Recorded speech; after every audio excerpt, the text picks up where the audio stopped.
Assalamualaikum warahmatullahi wabarakatuh. Kami dari kelompok 11 akan mepresentasikan hasil makalah kami dengan judul Tokoh-tokoh Pendidikan di Indonesia dengan dosen pengampu Ibu Elis Nurstiallah MPD. Kami dari kelompok 11 yang beranggotakan saya Hosyarus Syam dengan NIM 2320044 dan Zumratun Nafisah dengan NIM 2320130. Tokoh-tokoh pendidikan di Indonesia. Yang pertama, Ki Hajar Dewantara. Yang kedua, Muhammad Syafi'i. Yang ketiga, Kiai Haji Ahmad Dahlan. Yang keempat, Raden Dwi Sartika. Dan yang kelima, Raden Ajeng Kartini.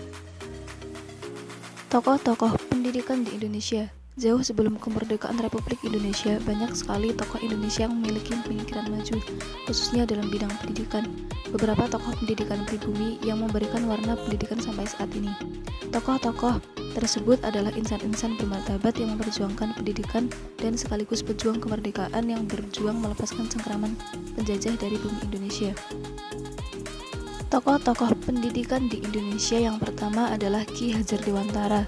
Ki Hajar Dewantara yang sebelumnya bernama Raden Masuwardi Suryaningrat lahir di Yogyakarta pada tanggal 2 Mei 1889. Ia adalah salah seorang putra terbaik negeri ini yang memiliki pemikiran yang sangat maju pada zamannya dalam memperjuangkan pendidikan, yang hasil pemikirannya masih relevan hingga saat ini. Pemikirannya memiliki inti ingin memajukan bangsa tanpa membedakan ras, budaya, dan bangsa. Melihat buah pemikiran tersebut, betapa pemikirannya sampai saat ini masih relevan. Dan yang kedua, Muhammad Syafi'i.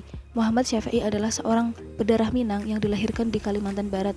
Ia dilahirkan tepatnya di daerah Natan tahun 1985. Ayahnya bernama Mara Sultan dan ibunya bernama Hadijah. Syafi'i berhasil menamatkan pendidikan dasarnya di sekolah rakyat pada tahun 1908. Kemudian ia pun meneruskan pendidikannya ke sekolah raja, sekolah guru, dan lulus pada tahun 1914. Dan yang ketiga, Kiai Haji Ahmad Dahlan.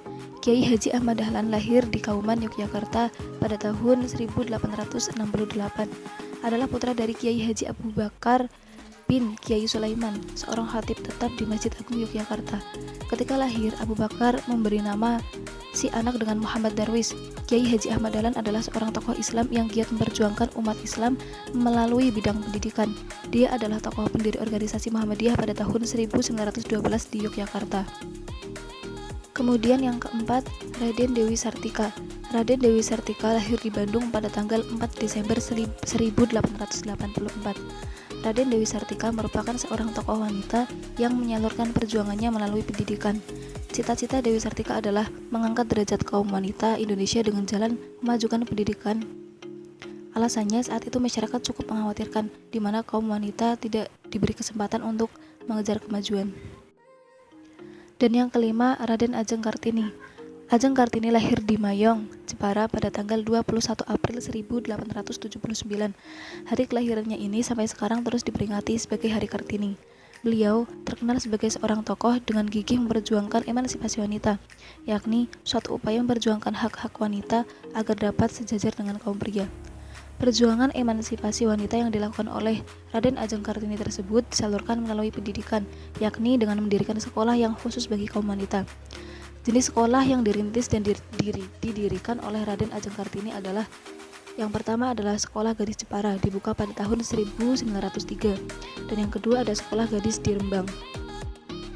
Kesimpulannya, banyak tokoh Indonesia yang memiliki pemikiran maju, khususnya dalam bidang pendidikan.